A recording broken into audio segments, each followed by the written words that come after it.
Hi students, good afternoon to all. So last class la என்ன பார்த்தோம் EOQ economic order quantity பத்தி டீடைலா பார்த்தோம். அதுல method of determination of EOQ. So EOQனா என்ன, அதை எப்படி டிட்டர்மின் பண்ணலாம்? டூ மெத்தட்ஸ் இருக்கு, tabular column method, next one is algebraic formula method. So ரெண்டுத்துலயும் ஸோ சம் பார்த்தோம். Then perpetual inventory system. So அதில் வந்து பின்கார்ட் அண்ட் லெட்ஜர்னு ரெண்டு மெத்தட் பார்த்தோம். ஸோ வந்து பின்கார்ட் மெத்தட் இந்த சென்ஸ் அதில் வந்து எப்படி நம்ம வந்து ஸ்டாக்ஸை வந்து என்ட்ரி பண்ணி வைக்கிறோம். ஸோ அதில் வந்து ஒரு எக்ஸாம்பிள் பார்த்தோம். ஸோ அதே மாதிரி இந்த லெட்ஜரில் ஸ்டோர் லெட்ஜரர்ஸ் வந்து ஜென்ரலி மெயின்டைன் இந்த form of loose sheet. So loose ஷீட்டில் வந்து இதை என்டர் பண்ணிக்குவாங்க. ஸோ வேணும்னா ரிமூவ் பண்ணி இன்சர்ட் பண்ணிக்குவாங்க. ஸோ இதோட அட்வான்டேஜஸ் வந்து எழுதி பார்த்தோம். ஸோ இதோட மாடல் ஃபார்மேட் இதுதான். Model ledger, Prakash company, so Madras storage ledger. So description of item, code number, bill number, location, unit, maximum stock எவ்வளோ இருக்குது, மினிமம் ஸ்டாக் எவ்வளோ இருக்குது, ஆர்டர் ரீஆர்டர் லெவலு, குவான்டிட்டி எவ்வளோ ஆர்டர் பண்ணணும், ஸோ ஆர்டர் எவ்வளோ ஆர்டர் பண்ணியிருக்கோம் அப்படின்றது. ஸோ அதே மாதிரி தான் அதில் வந்து ரிசிப்ட், டேட்டு, குவான்டிட்டி இஷ்யூடு, அதே மாதிரி டேட்டு குவான்டிட்டி இஷ்யூல இருக்கும். ஸ்டாக் இன் ஹேண்ட் இதில் வந்து நிறைய காலம்ஸ் இருக்கு. So receipt, issue, balance, stock verified. So வந்து எந்த டேட்ல எவ்வளோ குவான்டிட்டி, என்ன ரேட்ல என்ன அமௌண்ட்டு ரிசிப்ட் ஆயிருக்கு, எவ்வளோ வந்து இஷ்யூ பண்ணியிருக்கோம், என்ன டேட்டு, குவான்டிட்டி, ரேட்டு, அமௌண்ட்டு, அதே மாதிரி பேலன்ஸு ஸ்டாக்ல நம்ம ஹேண்ட்ல எவ்வளோ இருக்கு, அதோட டேட்டு, குவான்டிட்டி, ரேட்டு, அமௌண்ட்டு. தென் அதே மாதிரி ஸ்டாக் வெரிஃபை பண்ணது என்னைக்கு வெரிஃபை பண்ணோம், இனிஷியல் என்ன, அதோட ரிமார்க்ஸ் என்ன அப்படின்றத இதில் என்டர் பண்ணிக்கிறோம். ஸோ இதுதான் வந்து லெட்ஜரோட மாடல் ஃபார்மேட். ஓகேவா? தென் வந்து மெட்டீரியல் பட்ஜெட்டிங் பார்க்க போறோம். So today's class is material budgeting. So material பட்ஜெட்டிங்னா என்ன? ஸோ பட்ஜெட்டிங்னால என்ன, ஏதோ ஒன்று திட்டமிடுறோம். So material budgeting is one of the techniques of inventory control. The separate purchase budget journal is maintain. ஒன்றும் இல்லை, இதுக்காகவே வந்து பட்ஜெட்டிங்காகவே செப்பரேட் ஜேர்னல்லாம் இது. ஸோ ஒரு இதை வந்து மெயின்டைன் பண்ணுறோம் நம்ம. So material budgeting is one of the techniques of inventory control. A separate purchase budget journal is maintained. When any purchase is made, it is recorded in the purchase budget journal. ஒன்றும் இல்லை, ஏதாவது நம்ம purchase பண்ணியிருக்கோம் அப்படின்னா இந்த purchase budget journal நம்ம record பண்ணிடுறோம்.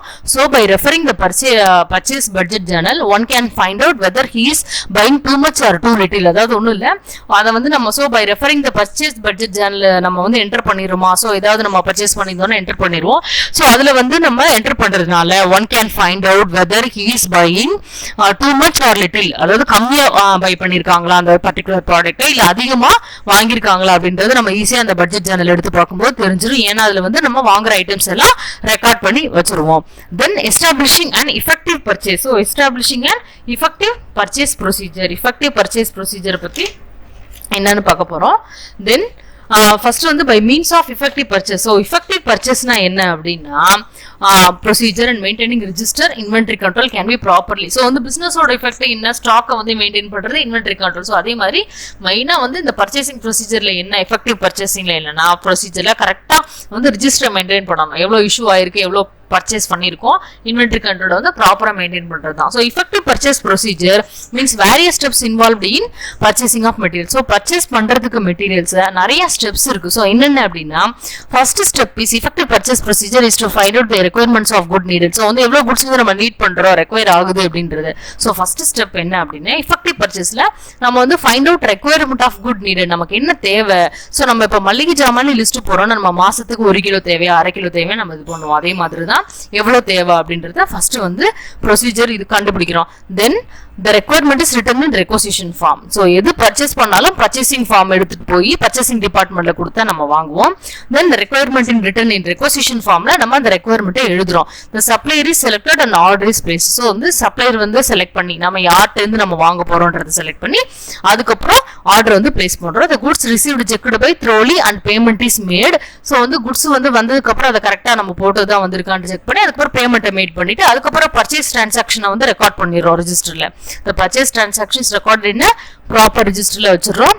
effective purchase procedure and inventory control are interlinked. So வந்து பர்ச்சேஸ்ன்றது இன்வென்டரி கண்ட்ரோலோட இன்டர்லிங்க் ஆட தான். ஸோ ஃபர்ஸ்ட் என்னன்னா எவ்வளோ நீடு நமக்கு தேவைப்படுது அப்படின்றத பார்க்குறோம். தென் ரெக்யர்மெண்ட் போட்டு ரெக்வசிஷன் ஃபார்ம்ல வந்து அதை என்டர் பண்ணிட்டு சப்ளையரை செலக்ட் பண்ணி ஆர்டர் பிளேஸ் பண்றோம். குட்ஸ் ரிசீவ் பண்ணது செக் பண்ணிட்டு பேமெண்ட் நம்ம கொடுத்ததுக்கப்புறம் அதை ரெக்கார்ட் பண்ணி வச்சிடும். ஸோ இதுதான் வந்து establishment and effective purchase procedure. So material budgeting என்னன்னு பார்த்தாச்சு, எஸ்டாப்ளிஷிங் அண்ட் இஃபெக்டிவ் பர்ச்சேஸ் ப்ரொசீஜர்னா பார்த்தாச்சு. தென் ஸ்கிராப் அண்ட் ஸ்கிராப்லெஸ் டிஸ்போசல். ஸ்கிராப் அப்படின்னு என்னன்னு பார்ப்போம். ஸோ உபரி, அகற்றல். ஸோ துண்டு, ஸ்கிராப்னா என்ன, துண்டு, ஸோ ஸ்கிராப்லெஸ்னா உபரி, அகற்றல், டிஸ்போசல்லாம் அகற்றுறது ஸ்கிராப். ஸோ இது அதெல்லாம் வந்து என்னென்னு பார்ப்போம். ஸோ என்னென்னலாம் தேவையில்லாதது அதை வந்து எப்படி ரிமூவ் பண்ணுறது அப்படின்றத பார்க்க போகிறோம். ஸோ டுடேஸ் கிளாஸில் ஸ்கிராப்னா என்னன்னு பார்ப்போம். First definition. Scrap is residue obtained from certain type of manufacturing operations. Scrap is mostly common. அதாவது மேனுஃபேக்சரிங் பண்ணும்போது ஏதாவது கிடைக்கிற ஒரு ரெசிடியூ, சின்ன சின்ன உபரி பொருட்கள் தான் இன்ஜினியரிங் இண்டஸ்ட்ரீஸ். ஸோ வந்து மெயினாக வந்து இன்ஜினியரிங் இண்டஸ்ட்ரீஸ்ல கிடைக்கும். So example for scrap small metal particles during drilling and turning. So ஒன்றும் இல்லைப்பா, மரக்கட்டையே நம்ம மேக் பண்ணுறோம். ஸோ என்ன கரெக்டாக ட்ரில் பண்ணும்போது ஒன்று போல் நம்ம வெட்டும் போது மற்ற திங்ஸ் எல்லாம் துண்டு துண்டாக வருது, அதான் வந்து உபரின்னு சொல்கிறோம். So drilling, turning in engineering industry, wood particles and carpentry powders and fine granules during processing and packaging of tablets. ஒன்றும் இல்லை, கார்பென்ட்ரிங்னா அந்த கார்பெண்டர் ஒர்க் பண்ணுறோம்ல, மர வேலைகள் பண்ணும்போது நம்ம அதுலேருந்து கிடைக்கிற உபரி, இந்த பேர் என்ன சொல்லுவாங்க, மரத்தூள்னு சொல்லுவாங்க. அது powders, fine granules, processing and packaging of tablets. டேப்லெட்ஸில் பண்ணும்போதோ இல்லை பவுடர்ஸ் பண்ணும்போதோ கிடைக்கிற அந்த பவுடர்ஸ், அந்த ஃபைன் கிரானுவல்ஸ், இதெல்லாம் வந்து உபரி பொருள்கள் அப்படின்றோம். இதான் வந்து ஸ்கிராப்பஸ் அப்படின்னு நம்ம சொல்கிறோம். So scrap is residue obtained set. So ஏதோ ஒரு ஆப்ரேஷன் போடும்போது நமக்கு கிடைக்கிற, ஸோ வந்து செக்லேருந்து என்ன ஆட்டுறோம், என்னப்பா கிடைக்குது, நமக்கு புண்ணாக்கி கிடைக்குது இல்லை, அதே மாதிரி ஏதோ ரெசிடியூ கிடைக்கிறதா அது மிச்சமாகிறதுனால.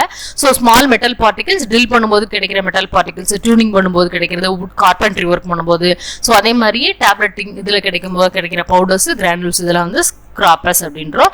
அதில் கிளாசிஃபை பண்ணுறது கிளாசிஃபிகேஷன் இருக்கு. Scrap may be classified into legitimate scrap, administrative scrap, defective scrap. ஓகேவா? So legitimate scrap, effective scrap, then administrative ஸ்கிராப்னு இது பிரிச்சிருக்காங்க. ஸோ வந்து ஃபர்ஸ்ட் என்ன அப்படின்னா, லெஜிட்டிமேட் அப்படின்னா முறையான மீனிங். ஸோ அட்மினிஸ்ட்ரேட்டிவ் அப்படின்னா நிர்வாகம் அப்படின்னு அர்த்தம். தென் டிஃபெக்டிவ் அப்படின்னா குறைபாடுள்ள அப்படின்னு அர்த்தம். ஸோ டிஃபெக்டிவா ஏதோ ஒன்று இருக்குன்னு சொல்றோம்ல, ஸோ குறைபாடுள்ள. ஸோ ஃபர்ஸ்ட் வந்து என்ன, லெஜிட்டிமேட்னா முறையானன்றது அர்த்தம், அட்மினிஸ்ட்ரேஷன்னா நிர்வாகம், ஸோ டிஃபெக்டிவ் அப்படின்னா குறைபாடுகள் அர்த்தம். சரியா?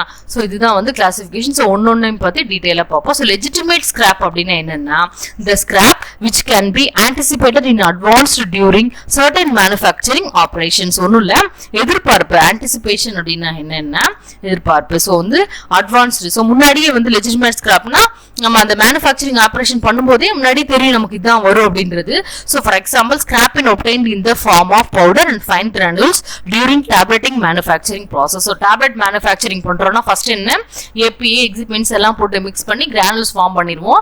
ஸோ அந்த மாதிரிமா பண்ணும்போது நம்ம டேப்லெட் அதில் கிடைக்கிற சின்ன சின்ன ஃபார்ம் பவுடர்ஸ் அதெல்லாம் வந்து முன்னாடி நமக்கு தெரியும் இதெல்லாம் வரும் அப்படின்றது. ஸோ மர வேலைகள் பண்ணும்போது அப்படிதான், நம்ம வந்து மர ஜாமான்கள் அந்த மாதிரி பண்ணும்போது நம்ம வந்து இது பண்ணும்போது அந்த மரத்தூள் கிடைக்கும். ஸோ அது வந்து முன்னாடி நமக்கு தெரியும், which can be anticipated advanced during certain manufacturing operations பண்ணும்போது இது வரும்ன்றது நமக்கு முன்னாடியே தெரியும். ஸோ அதான் வந்து legitimate scrap.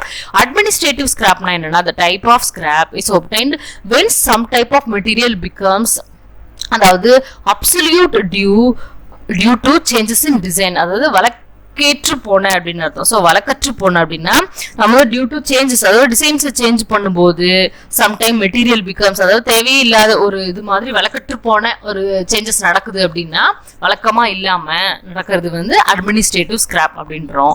So type of scrap is obtained when some type of material becomes absolute due to changes in design. So changes இது change பண்றதுனால வர கிடைக்கிறது. தென் டிஃபெக்டிவ் அப்படின்னா என்னன்னா, this type of scrap is obtained from substandard raw material and poor workmanship in handling such material. ஒன்றும் இல்லை, டிஃபெக்டிவ்னாலே குறைன்னு அர்த்தம். ஸோ குறைனா என்ன, ஏதோ ஒரு வேலையை நம்ம சரியா செய்யாத போது அந்த இடத்துல வந்து நமக்கு ப்ராப்ளம் ஒன்று ரைஸ் ஆகுதோ அதான் வந்து சப்ஸ்டாண்டர்ட் அப்படின்னா.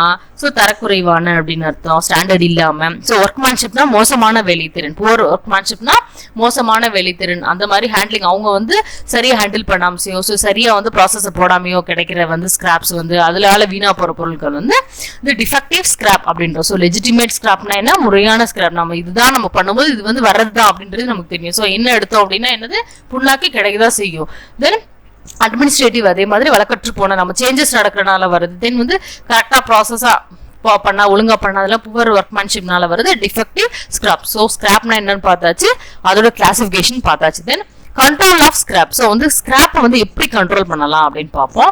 So the scrap can be controlled by effective effective management of raw material during it manufacture. So management அப்படின்றது கரெக்டா இருந்தா மட்டும்தான் நமக்கு எதுவுமே கரெக்டா நடக்கும். ஸோ அதனால மேனேஜ்மெண்ட்டை இஃபெக்டிவா பண்ணது scrap can be controlled by following methods. என்னென்ன மெத்தட்ஸ்ல இது பண்றாங்க அப்படின்னா by providing careful attention during designing the product. So கரெக்டா வந்து டிசைன் பண்ணணும் ப்ராடக்ட்டை கரெக்டான அட்டென்ஷன்ல by selecting the right materials equipment during production. So வந்து ப்ரொடக்ஷன் பண்றதுக்கு கரெக்டான மெட்டீரியல்ஸ் கரெக்டான equipments இது பண்ணணும். ஸோ வந்து அதுதான் வந்து effective இந்த ஸ்கிராப் வந்து கண்ட்ரோல் பண்றதுக்கான effective method. Then by appointing right type of personnel with experience so that can handle the materials equipments properly. ஒன்றும் இல்லை, கரெக்டான பர்சன்ஸ் கரெக்டான இப்போ வந்து டேப்லெட் ப்ரொடக்ஷன்னா ஃபார்மசி பர்சனை போட்டால் மட்டும்தான் ப்ரொடக்ஷன் பண்ண முடியும். மற்றபடி வேற யாராவது நம்ம படிக்காதவங்களையோ எதையோ போட்டால் அவங்க ப்ரொடக்ஷன் பண்ண தெரியுமா? ஸோ தெரியாது. ஸோ கரெக்டான பர்சன்ஸை மட்டும் போட்டால் மட்டும்தான் அவங்க வந்து எக்ஸ்பீரியன்ஸோட இருக்கணும். ஸோ ஹேண்டில் பண்ணுறதுக்கு மெட்டீரியல்ஸை equipments வந்து ப்ராப்பராக ஹேண்டில் பண்ணுறதுக்கு இது. ஸோ இது மூலமாக தான் வந்து ஸ்கிராப்ஸை வந்து கண்ட்ரோல் பண்ணலாம். ஸோ கேர்ஃபுல் அட்டென்ஷன் இருக்கணும், ரைட் மெட்டீரியல் equipment செலக்ட் பண்ணணும், கரெக்டான பர்சனை செலக்ட் பண்ணணும். ஸோ இதுதான். தென் டிஸ்போசல் ஆஃப் ஸ்கிராப். இந்த மாதிரி ஸ்கிராப் நமக்கு கிடைச்சிருச்சு, சரி வந்து அது எப்படி டிஸ்போஸ் பண்றோம் அப்படின்னா வெளியேற்றோம் அப்படின்னா there are two methods of disposal of scrap. The scrap can be disposed by selling if the scrap cannot be reprocessed into useful material. If the scrap is fit for reprocessing, in such case the scrap can be used for subsequent production. ஒன்றும் இல்லை, disposed by selling. வித்துருவோம், எதுனாலும் நம்ம வித்துருவோம். So இப்போ புண்ணாக்கு இப்போ வந்து என்ன கிடைக்குதுன்னா எண்ணெயிலேருந்து புண்ணாக்கு கிடைக்கும். ஸோ புண்ணாக்கு வித்துருவோமா நம்ம? அதே தான்.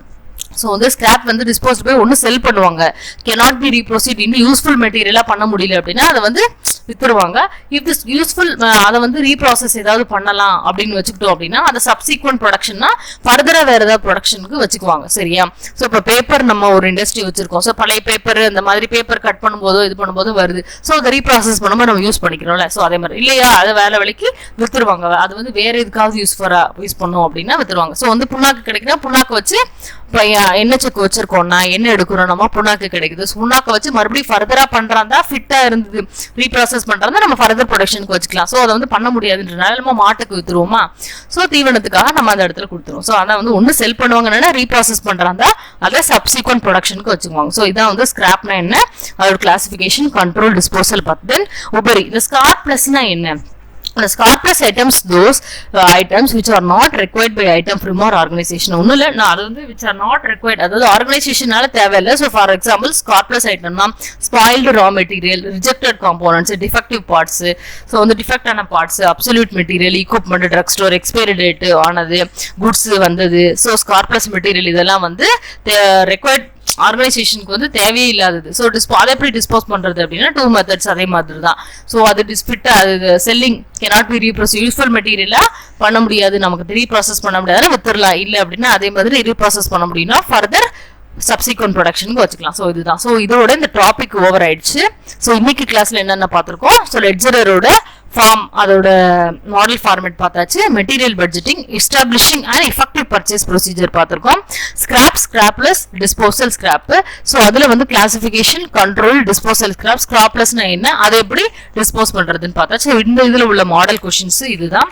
ஸோ நெக்ஸ்ட் கிளாஸில் வந்து sales promotion, market research, salesmanship, quantities of salesman, advertising and window display. So இதை பற்றி நெக்ஸ்ட் கிளாஸில் டீட்டெயிலாக பார்ப்போம். So new topic. ஸோ இது வரைக்கும் கொடுத்தது வந்து தெளிவாக பார்த்துக்கோங்க. ஓகேவா? So thank you.